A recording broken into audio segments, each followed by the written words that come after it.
хора, да ви покажа малкото тюркоазено ветрило.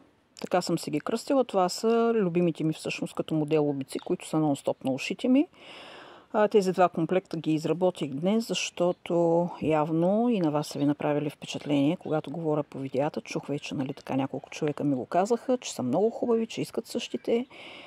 И тези два комплекта отрепътуват при новите си собственици. Значи за самите материали нещо да ви кажа. Това тук в средата горе, кристалчето, което е тюркоазеното, е Сваровски, 4 мм, бикон. Самите маниста са от японските Миюки. И най-отдолу, където са цветната част от цветената, всъщност пак са Миюки, но са от серията Пикасо, които са с малко по-особена разцветка, нали, вижда се.